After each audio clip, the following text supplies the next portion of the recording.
Good evening, everybody. Nice to see you all here, and welcome to this Lentz lecture. The Lentz lectureship, I am going to read this,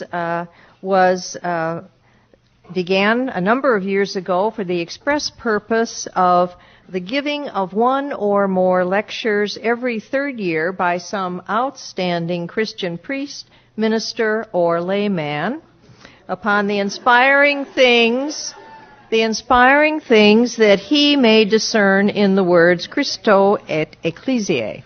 Well, obviously, it is he or she, and this evening it is going to be a she. This lectureship has evolved in a number of different ways over the years. For some time was associated actually with a professorship here. Many of you will have heard of Henry Nouwen, who was the Lentz lecturer for a period of time, some 30 plus years ago. This lectureship has been held by a number of outstanding scholars in recent years, and I will now introduce to you somebody you all know, Dudley Rose, who is the Associate Dean for Ministry Studies, who will introduce to you our Lentz lecture for this evening, Monica Maher. Dudley.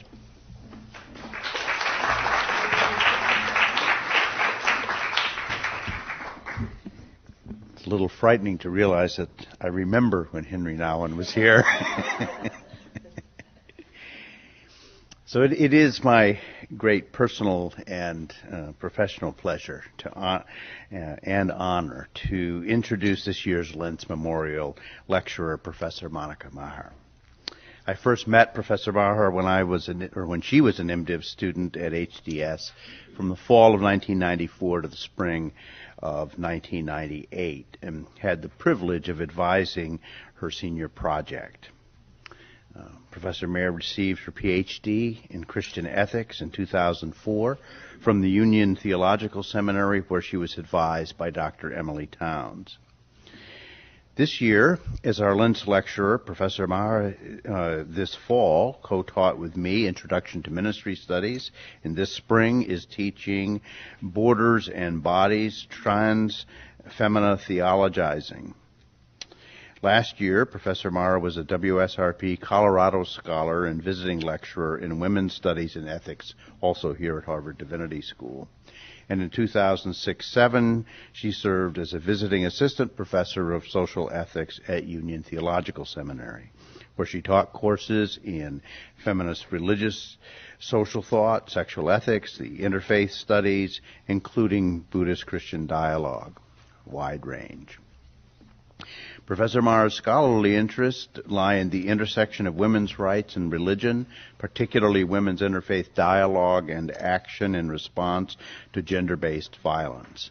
And during the last 2 decades, she has worked with women's groups in Latin America and the Caribbean as a consultant, program coordinator, and workshop facilitator, including for the United Nations International Research and Training Institute for the Advancement of Women, INSTRA, Women's World Banking and Health Development Policy Project, Concern America, and Católicas por el Derecho a Decidir.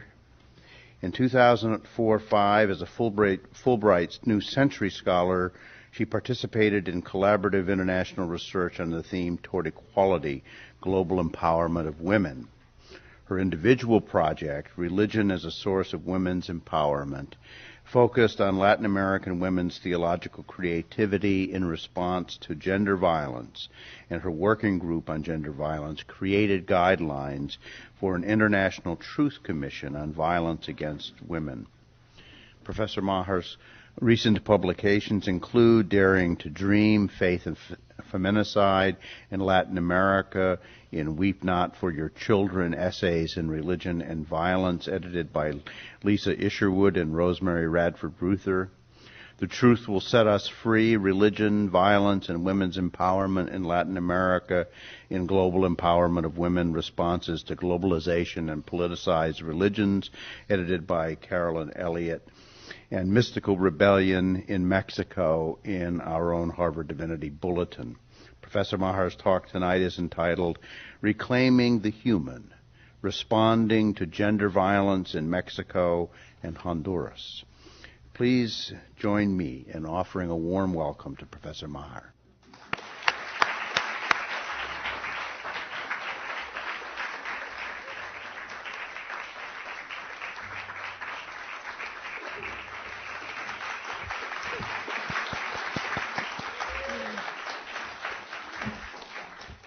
Thank you. Thank you all so much for being here. It's wonderful to see you all, and I know there's so much wisdom in this room. I really look forward to the discussion after the talk. I want to give an expression of profound gratitude to Harvard Divinity School for the support of my work over the last 2 years. It's been wonderful to be back, so special thanks to Dean Graham and for Stephanie Paulsell and Jane Smith, Dudley Rose, so many people, Maritza Hernandez, who've been so supportive, Emily Click, and everyone, Cheryl Giles, and everyone this year in my home of the Office of Ministerial Studies, as well as the Women's Studies and Religion program. I also want to offer gratitude to the Colorado Committee of the Women's Studies and Religion program, because last year I was the Colorado Scholar. I must also acknowledge here my students who have traveled with me to the region, Elizabeth Griswold and Mark Ruggaby, also Semelita Atzlan and Maria Cristina Lacides from Nuestra Voz, and they created the beautiful altars that we see. Who else is here? And Karen Bray was also with us in Honduras this summer.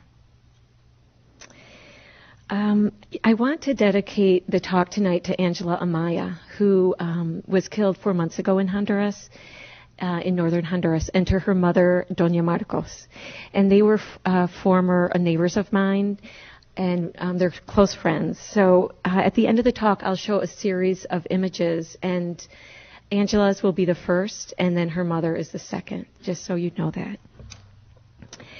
So in memory of all of the victims of violence, and also in honor of those who risk their lives daily as human rights defenders, I wanted to start with a moment of silence.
Thank you. Last summer, when I was in Colombia, South America, I asked a colleague who is an expert in restorative justice and a self-avowed atheist who works in one of the most dangerous neighborhoods of Cali. Her name is Diana Brito. I asked her what was her source of hope. And she responded quickly and said, "I still believe in human beings." She, as an atheist, has an unwavering faith in basic human goodness, in the possibility for human transformation, for compassion to arise in situations of untold death and destruction. So tonight I want to focus on this kind of faith. Faith in the human. Faith in our ability as a species to reclaim the capacity for empathy, to respond with greater compassion in the face of others' suffering, knowing that in this interdependent web of life, our survival depends on it, and we will only return home together. The frame of the discussion, as you know, is gender violence, defined by the United Nations as any act that results or is likely to result in the physical, sexual, or mental harm or suffering of women, including threats of deprivation of liberty, whether occurring in public or private life. So it is known as gender violence or gender-based violence because it evolves from women's subordinate social status. It's based on unequal relationships of power. And since gender violence transcends culture and religion, that it's found across all countries and classes, to respond adequately, we need a coalition which could do the same, to extend globally, building on the renewable moral resources of all religious and ethical traditions. Karen Armstrong, an advisor of the UN Dialogue of Civilizations, asserts that a common thread of the world's spiritual traditions is the emphasis on this moral value of compassion. Reclaiming compassion, thus, is as fundamentally human, is my attempt to establish a spiritual foundation for an interreligious and interethical conversation and action around gender violence. So my present project focuses on extreme gender violence, on mass murder in Mexico and Honduras, placed within this framework of facilitating the human heart to return home, to rest in compassion and mercy, thereby healing the broader social fabric. Marie Chin, who's the former president of the Mercy Institute of the Americas, affirms mercy not as pity but as passion, a fierce love which sustains everything, connects all the created world in an unbreakable bond. So if a fierce passion, a bonding love, is most basic to what it means to be human, then I ask, how is it possible to reclaim the human in responding to gender violence? So in exploring this question, I'll address gender violence as physical, sexual, and mental, as in the UN definition, as well as structural and symbolic. My lens is multidisciplinary, drawing from feminist liberation theologies, as well as political science, public policy, legal philosophy, investigative journalism, and social anthropology. So I'll break the talk into three parts. First, I'll highlight the current situation of violence in northern Honduras and Mexico within the broader transnational situation of violence as expressed in neoliberal economic globalization, migration, militarization, drug, sex trafficking, and gang warfare. And secondly, I'll discuss responses to the gender violence by church and state within the context of civil society and international organizations' action. Finally, I'll end with a deeper look at civil society responses, focusing on the resiliency and compassion of women's groups, especially victim survivors, the mothers and friends of those women murdered. I'll highlight the ways that women are using religion, spirituality, and the arts as key aspects of organizing. My point is that the spirituality of love and resolve emerges not out of religious institutions per se, but out of a deep human impulse of empathy. The women leaders offer a wonderful model of Christo et Ecclesia, a way to be community embracing the transcendent dimension of kindness, which forms the basis of human rights, dignity, and justice. These are living religious practices of communities who still have faith in the promise of humanity and call it forth in their actions of courage and creativity. So, moving to my first part then, the current situation. Extreme gender violence in the form of mass murder or feminicide is a crisis today in Mexico and Honduras. In Cuidad Juárez, Mexico, which is a city of 1.5 million people just across the border from El Paso, Texas, close to 500 women have been killed since 1993, and an estimated 1,000 disappeared in Ciudad Juárez and Chihuahua City. In Honduras, 300 women were killed in 2003-2004, and an estimated 1,000 killed since then. And I just received the statistics for last year, and it was 300 women killed. It is important to note that Guatemala also has been greatly affected. 2,500 women were killed between 2001 and 2006. But I'll focus my Central America remarks on Honduras, since it is a country where the problem has been less documented, and also one that I know well after 20 years of going back and forth. Now, one of the groups with whom I've worked is the Forum of Women for Life. And their public prayer of petition states, "Be in solidarity with us, for we are in anguish because of the violence perpetrated against women." So the murders of women have taken a variety of forms, both committed in private as well as public, by intimate partners and strangers, by persons and groups, serially and individually. But what the crimes have in common is great cruelty and serious intent to harm. Women are often tortured over several hours or days through gang rape or other forms of sexual violence, repeated shooting, stabbing, cutting, strangling, and burning. And Semele Datzlan and I were just in Juárez at the end of January. We heard a lot of stories. In addition, after being killed, their bodies are often mutilated and dismembered and tossed into public places. These acts are often then described as hate crimes against women.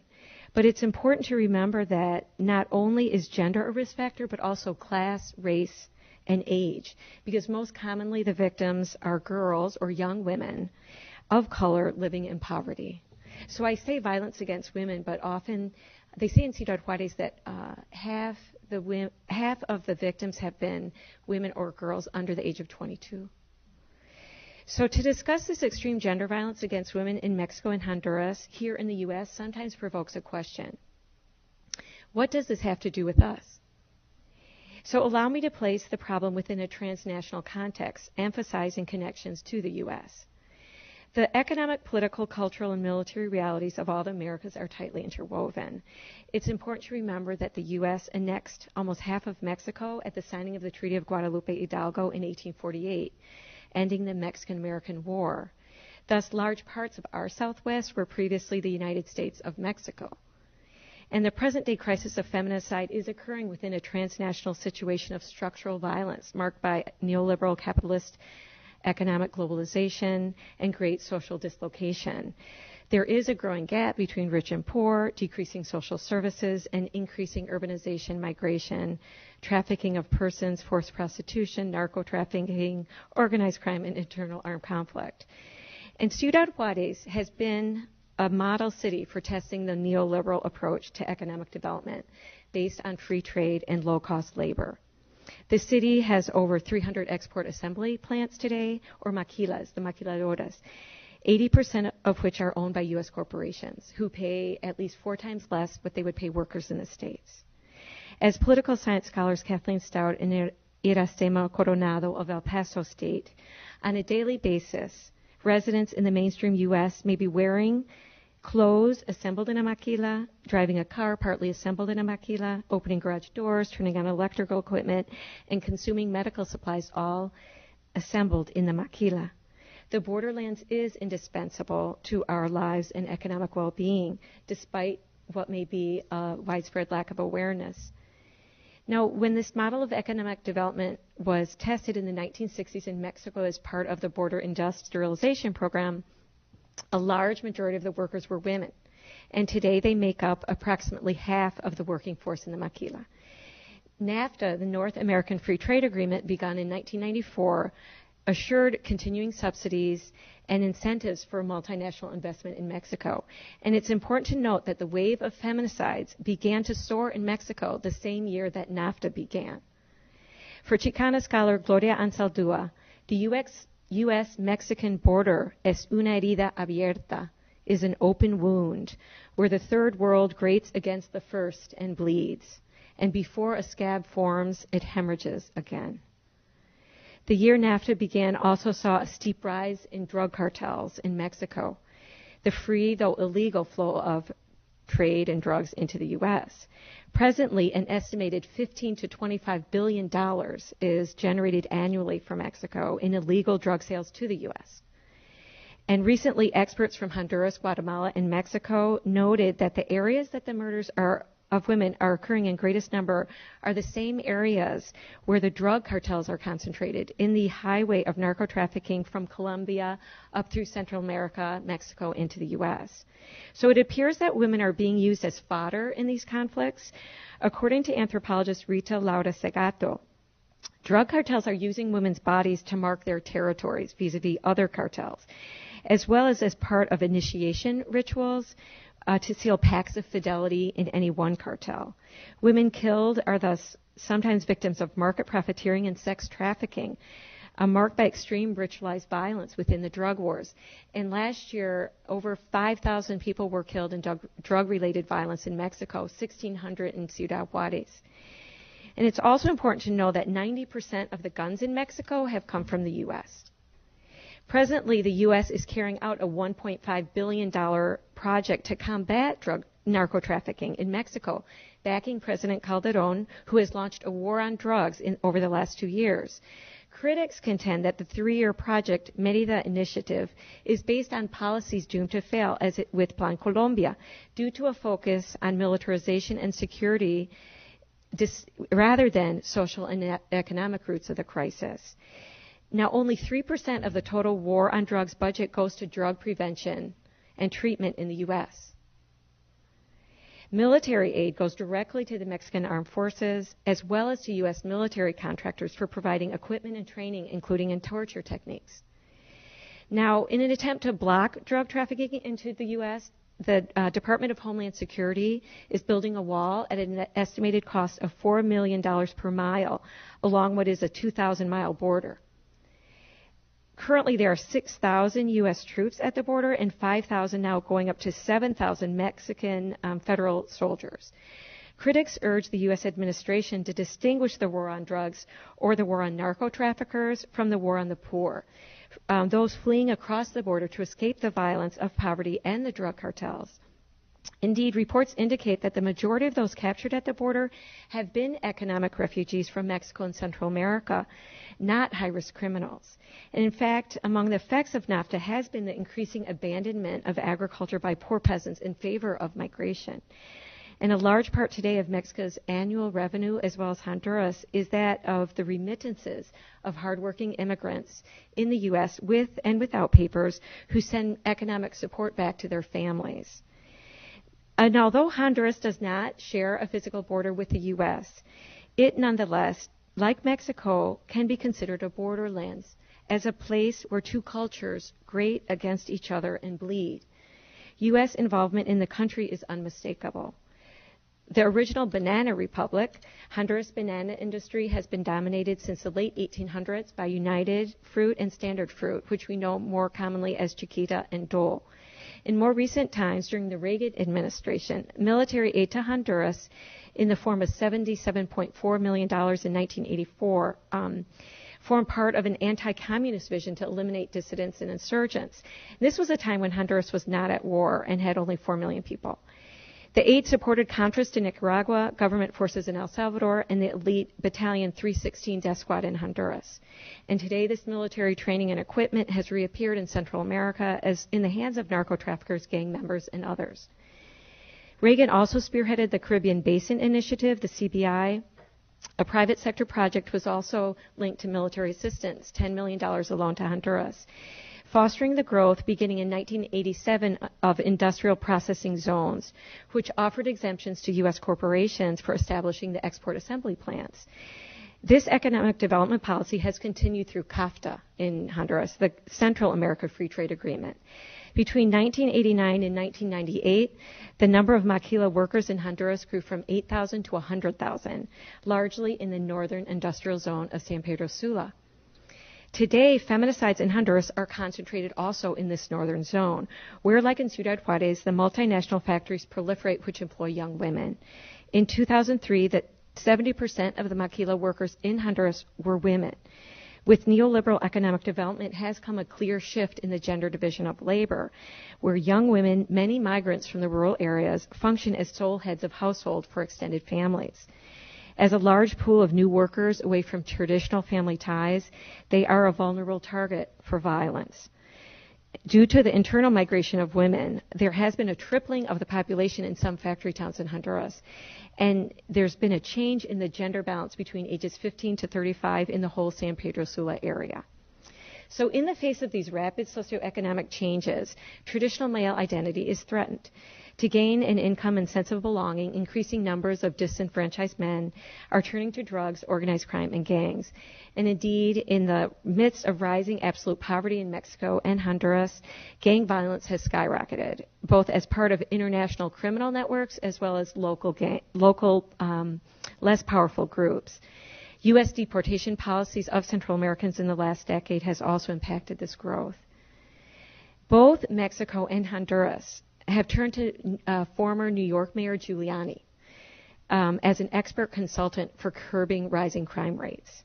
The result has been a policy of mano dura, hard hand, zero tolerance, marked by an environment of violent repression, popularly known as social cleansing, where the so-called unwanted elements of society are eliminated.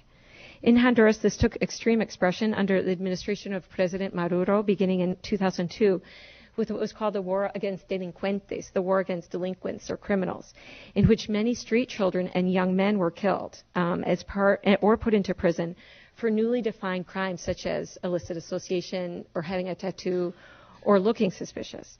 This policy increased the atmosphere of what a UN Special Rapporteur in Honduras in 2001 called the criminalization of poverty.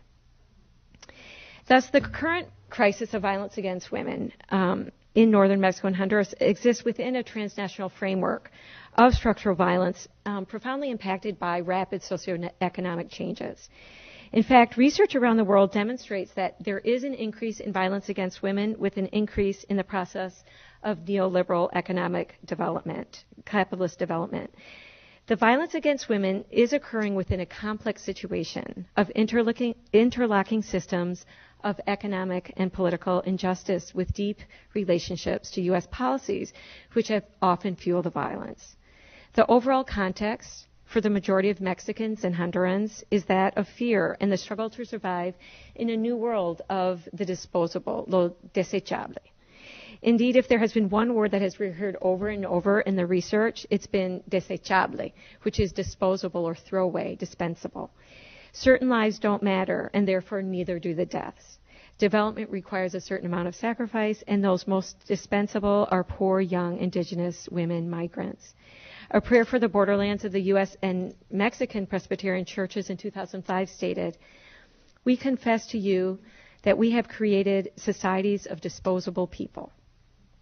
In a world too swift to violence, too prone to fear, too short on compassion. Then, when the suffering of others is too much to bear, we turn away to other distractions." The prayer emphasized the need to respond. So let me now turn to part two about responses. And I'll address responses of church and state, both in light of civil society and international organizations. I want to affirm that some individuals at all levels of church and state have responded with genuine concern and compassion. Yet institutional solutions or actions initiated and implemented by church or state have been sorely lacking at all levels. Marisela Ortiz, the founder of the women's group Our Daughters Return Home in Cuidad Juárez, describes the responses to feminicide in this way. Either people are dead or silent. In other words, a climate of terror reigns, a climate of impunity. In fact, the silence, omission, negligence, and collusion of official authorities in charge of violence prevention and eradication have been highlighted by Mexican anthropologist and parliamentarian Marcela Lagarde in her definition of feminicide as a crime of the state. Lagarde insists that feminicide is not random, but reflects a social phenomenon akin to genocide, made possible by political, legal, and cultural structures which assure the impunity of perpetrators. Lagarde describes the social and ideological environment as one of normalized violence against women. Similarly, political scientist Kathleen Stout emphasizes that, or explains feminicide as part of a continuum of gender violence, including domestic violence, which often or can result in murder as its most extreme expression. In Honduras, of the 300 women killed in 2003-2004, a significant 30% occurred in the home and 20% by intimate partners. These statistics are like those in Mexico, where it's estimated that 25% of the murders are the result of domestic or intimate partner violence. When asked about domestic violence, a Mexican police chief dismissed it as a social problem, not a police problem. In both Honduras and Mexico, local, state, and national leaders have all tended to disregard crimes of gender violence as ordinary or overstated. When the murders began to escalate in San Pedro Sula in 2004, for example, a police chief stated to the media that these were not serious crimes. In Mexico, the first public reaction of officials, including the state governor of Chihuahua, was to minimize the problem, attributing it to certain people in certain places, with certain associations, certain times. So there's been a tendency to blame the victims, to dismiss and trivialize the crisis, and a serious lack of political will to investigate, prosecute, and prevent the problem. This reaction reflects what international legal scholar Catherine McKinnon describes as the double-edged denial of violence against women. If it's happening, it's not so bad. If it's really bad, it's not really happening. As philosopher Martha Nussbaum explains it, the abuse is either too extraordinary to be believed or too ordinary to constitute a major human rights violation. What this lack of recognition has meant is that women have not yet become fully human in the legal and political sense, bearers of equal enforceable human rights. Thus, the provocative interrogation, "Are women human?" is the title of McKinnon's latest book. Compounding the problem to address gender violence is a very weak political, legal, and judicial system in general in Mexico and Honduras. There is widespread distrust of government officials, police in particular, so this can result in crimes not being reported. And many victims' families who do report crimes usually face threats, intimidation, and harassment, easily becoming frustrated. There is speculation of a pact in Mexico between high-level drug criminals, wealthy families, government leaders, and high-ranking Catholic Church officials, all implicated in the billion-dollar narco-trafficking industry. It is estimated that half of the billions in drug profits are spent each year in bribing officials, including agents on the U.S. side of the border. So many ask, within the context of the war on drugs, where is the will to end feminicide? In the face of inaction, women organizing through the informal sector of civil society organizations, non-governmental groups, have pressured states in the international community to act. According to McKinnon, women's resistance to their status and treatment is now the cutting edge of change in international human rights. This has been true of women in Mexico and Honduras as much as any place in the world. Women of Ciudad Juárez in particular have set an amazing example of courage, resiliency, and ingenuity in combating the tremendous environment of hatred, violence, and brutality. The state, to the extent that it has acted, has done so because of the tremendous pressure exerted by women leaders through a broad, interdisciplinary, and international network of supporters. Juárez has become a famous microcosm for the opportunities and problems women face in the age of globalization, placed on the map of international human rights struggles. It has galvanized attention around the globe on the issue of feminicide, culminating in 2003-2004 with highly visible events, including visits of Hollywood stars Jane Fonda and Sally Fields, a report of Amnesty International, and a visit by the Special Rapporteur of the Inter-American Commission on Human Rights.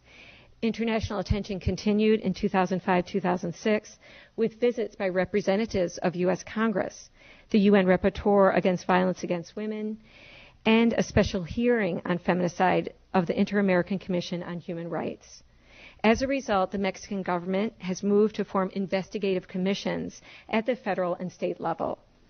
Now, one concrete legislative success has been what's called the General Law on Women's Access to a Life Free of Violence.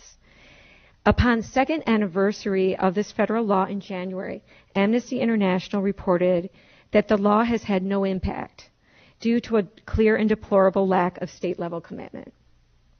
So many scholars and activists see state actions as largely symbolic, since the overall environment of impunity remains unchanged. There has still been little investigation, prosecution, or prevention. In Mexico, 10 suspects have been captured, though admissions to crimes have occurred largely after torture, and to date, no cases solved. Many victims have not even been positively identified, let alone perpetrators. And a similar situation exists in Honduras, where inefficiency is widespread within police departments and government agencies. There is little intention or institutional infrastructure to resolve this crisis of public security, health, and human rights. So clearly laws are necessary but not enough. A deeper social change is in order, and this is where I think religious, spiritual, and ethical leaders can play a fundamental role. So what has been the institutional response of the churches in Mexico and Honduras? And by church, I'm referring to the Roman Catholic hierarchy, the mainstream Protestant churches, and the growing number of evangelical and Pentecostal churches, which in Spanish are called iglesias evangélicas. Now, when asked what had been the responses of the churches, one activist in Juárez, who asked not to be identified because of threats to her life, paused. And the room became very still. And we waited and waited. And finally, she said, that has been the response. One could say, in fact, that there has been a lethal silence on the part of churches in the face of the horrifying violence toward women. This reflects a global religious trend. According to the 2004 Chiang Mai Declaration on Women, Religion, and Globalization, written by international peacemakers and women's leaders, religions have been silent when patriarchal systems have legitimated the violence, abuse, and exploitation of women by men. This silence has been dramatic in the face of atrocities. In San Pedro Sula, the Catholic bishop, Garechana, has clearly denounced the structures of economic violence which keep 70% of the population in poverty, pointing out that social inequity is the greatest violence Honduran faces. Reflecting the perspective of many Latin American bishops at their 5th General Conference in Aparecida, Brazil, his analysis of violence nonetheless does not address gender inequity in any substantial way. In Cuidad Juárez, the women's group Justice for Our Daughters wrote the following prayer of petition to church leaders. Dear brothers, priests, and bishops, because we love you profoundly, we invite you to reflect. Your silence wounds us deeply. You cannot be the voice of the voiceless if you don't speak. You cannot ask your people to struggle for human rights and awaken if you yourselves remain asleep. You have to overcome your fear and be courageous, even when the cost is to disobey the civil and ecclesial authority, as Jesus did in his time. The mothers of the girls and women assassinated have cried justice and not heard the echo of their demands in the churches. The indigenous have said enough already and shown us the way. Daily the system crucifies Jesus in the feminicides. Your voices remain silent while the assassinations of women continue. You have disincarnated the gospel. You have abandoned us. Interestingly, Catholic Church leaders who have spoken up in solidarity around feminicide have done so most visibly to defend men falsely accused in Mexico or harshly treated gang members in Honduras. Stout describes church reactions to the feminicide in Mexico as delayed outrage. So why are the institutional churches so hesitant to recognize Christ crucified in the deaths of women? Why is it so hard for churches to embrace women as Christo et Ecclesia, as part of the human community? Are women human? Is the question McKinnon asserts is lingering beneath international human rights discourses. I would hasten to add that a similar question is echoing beneath official church teachings and practices. And because of this religious silence, the churches, like the state, are implicated in these crimes against humanity due to the sins of silence, omission, negligence, and complicity. This is a violence that is deeply damaging. Anthropologist Adrienne Pine, in her work on violence in Honduras, describes the blaming of the victim as symbolic violence, rooted in neocolonial ideologies of ethnic and national inferiority. I contend that this blaming is particularly pronounced for Honduran and Mexican women due to the profoundly embedded Christian constructs of theological anthropology which justify and sustain gender inequity. The term symbolic violence, then, I embrace to mean both the internalization of dominant ideologies as well as the rooting of these ideologies in oppressive religious structures of symbols, norms, and archetypes. According to feminist theologian Carmen del Cid, the prevailing religious conceptual framework in Honduras is a deeply ingrained belief in the inferiority of women as an innate fact of nature, belief in the eternal guilt of Eve, passed from generation to generation. Thus, women's bodies are seen as a temptation for men, and if a woman is attacked in whatever way, it will always be her fault. Mujer indecente, indecent woman, is a common description of victims, a way to dismiss male violence and to reinforce a woman's sense of worthlessness. Again, Del Cid, we are entangled in a great web of lies that have cost the lives of thousands of women throughout the history of Christianity. The most tragic of all for Honduran and Central American women is believing the story of the irrelevance of their lives, reinforced with the ideology of lo desechable, the disposable, with its concrete expression in the permanent violence exercised against women. Leaders in Honduras are challenging the symbolic structures of violence embedded in conservative Christian teachings, those theological interpretations which reinforce the subordination and social suffering of women as natural. The wave of feminicide is thus taken as a call to transform oppressive beliefs, norms, and values into new ways of relating between genders and of perceiving divine revelation from embodiment, a call to challenge the association of women with evil, with indecent sexuality, and to reclaim women's bodies and lives as human, as sacred. Queer theologian Marcela Altos Reed of Argentina asserts that this dialectic decency and decency is at the root of theological control of women. She says that the dialectic mediates and legislates everyday life in Latin American society. Women are indecente who do not follow traditional gender norms, deserving of punishment for their own good and the common good. As one Honduran woman summed it up, the wages of sin is death. According to Altos Reed, this symbolic construction works as a sophisticated machinery which pervades public and private spheres, affecting women's economic and sexual lives. The ideological sacralization of a sexual, economic, oppressive construct, which makes women into an exploitative form of production and a fetish of a disconnected ontology. So the theological construct of decency works together with an economic system in an ideology of lo desechable, the disposable. Indeed, the whole neoliberal economic model is built upon cheap labor and fast turnover, a young, plentiful workforce, all of whom are very replaceable and often last a few months or years in the maquila.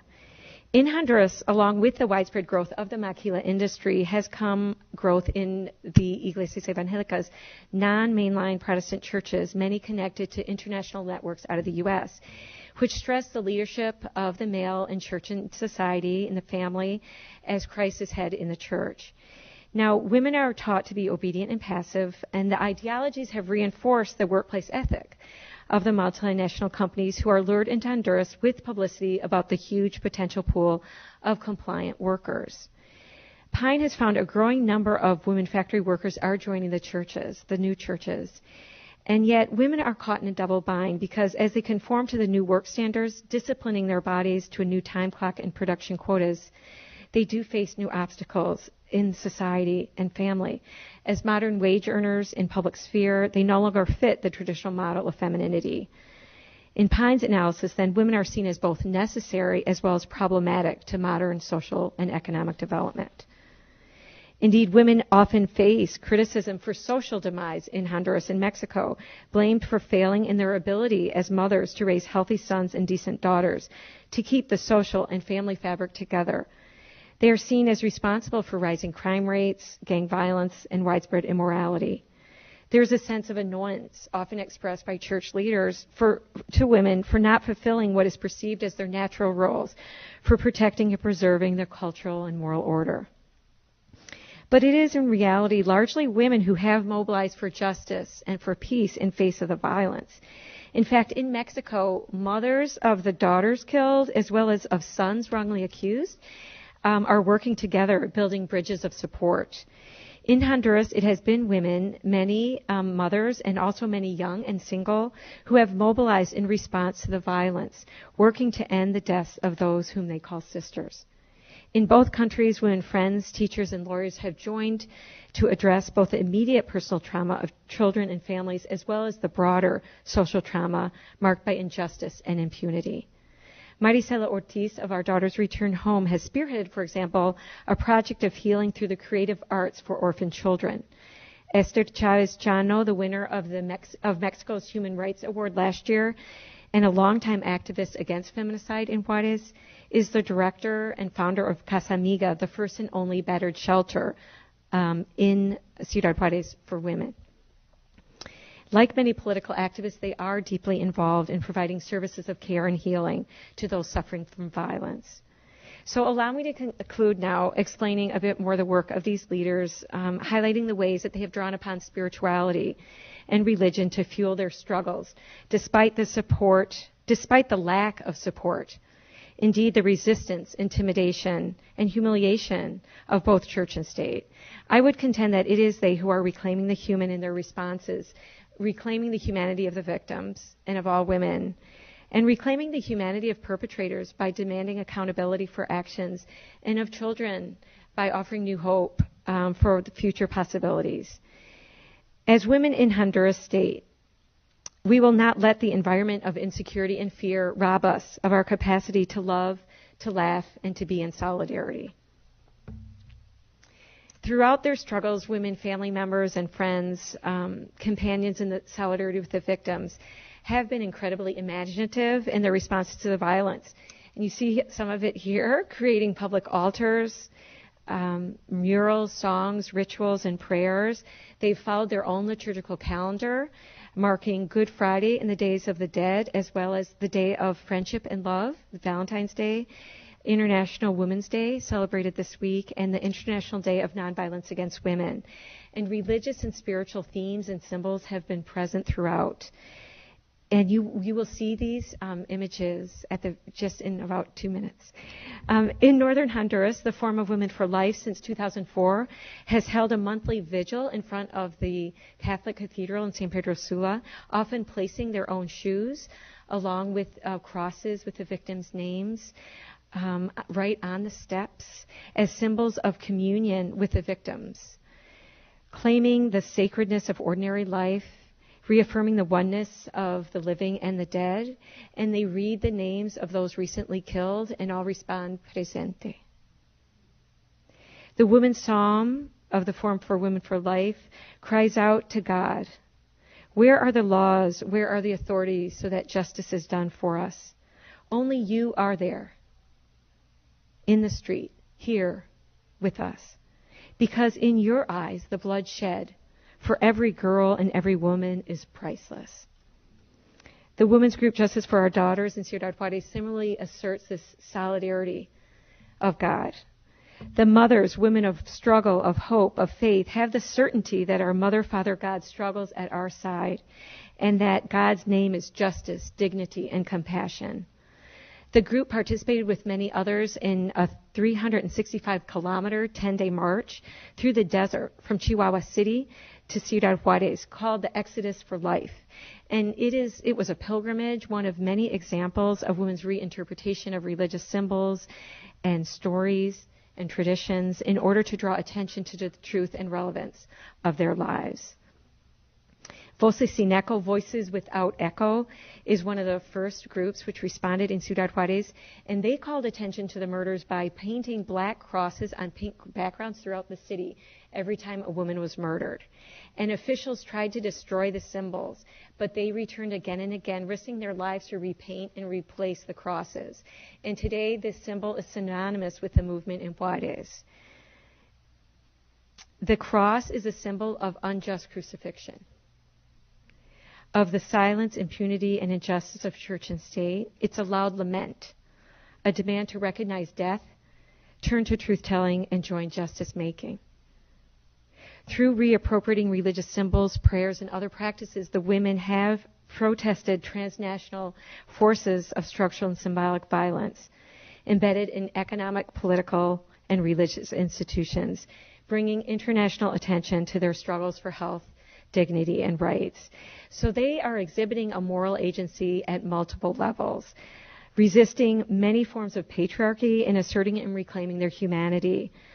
And increasingly, these sorts of political actions on the part of women are receiving attention from academic and philanthropic spheres, because women are exemplifying effective forms of political organizing and international diplomacy. So they're recognized as simultaneously religious actors, political and religious actors.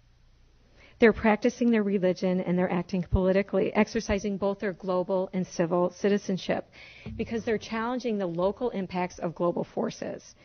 Women's social and political, spiritual activism is affecting the ways both human rights and religious peacemaking are being conceptualized and supported internationally. So in this process, women are regaining their sense of self-esteem and generating passionate energy for change, part of what Brazilian ecofeminist theologian Ivone Gabarra calls a political and religious revolutionary process, which liberates untold forces from the depth of human suffering toward new relationships based on solidarity, unity, and compassion. Women's activism involves a collective spiritual awakening to deepen interdependence, reciprocity, and love. Gabarra aptly describes resurrection in terms of everyday acts of justice, gestures of tenderness in situations of extreme duress. Spirituality, then, is the source of strength and inspiration for many women who continue to risk their lives in this struggle. This is a spirituality of collective conscience and public voice, a spirituality of creativity and beauty, a spirituality of joyful solidarity based in responding here and now to human suffering with empathy and unconditional regard. Social and personal healing are inseparable, love and hope contagious. Liberation theologian and Dominican priest Gustavo Gutierrez speaks about the importance of making the preferential option for the poor concrete by way of friendship, echoing Thomistic themes to treat others with loving kindness with the mercy of God, far beyond what society expects or requires. Scholars of the borderlands today emphasize that solidarity is based on compromiso, commitment, going beyond individual friendship. It's commitment to the well-being of the community. And this is friendship in the collective sense, aligning with social and spiritual movements of change. The present global crisis of violence in all its physical, structural, and symbolic manifestations is an opportunity for us to weave these kinds of translocal social fabrics, which become transnational movements of justice. Think multilocally and act multilocally. Feminicide is a call to create bonds of caring across national, class, racial, and sex-gender lines to disrupt transnational systems of injustice with transnational ties of trust. The Harvard seal Cristo et Ecclesia reminds us to move continually in this direction of international community based on relationships of justice and love in which we can reclaim our humanity with the women leaders I have discussed tonight. Women in Mexico, Honduras, and Central America, our neighbors, our friends, our flesh and blood, our collective body. Herein lies our hope, as part of an energy that is infinitely renewable as we walk together in the path toward peace with justice. In the words of Mexican lawyer Lucha Castro, the sacraments of life have generated a movement of liberation and resistance. United by the communion of suffering, we denounce the social system of death.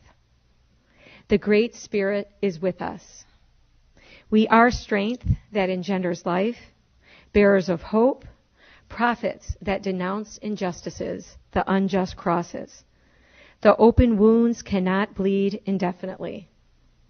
Despite the pain, we have learned to sing our hymn filled with hope. Ni una muerte más, not one more death. Adelante siempre. Gracias.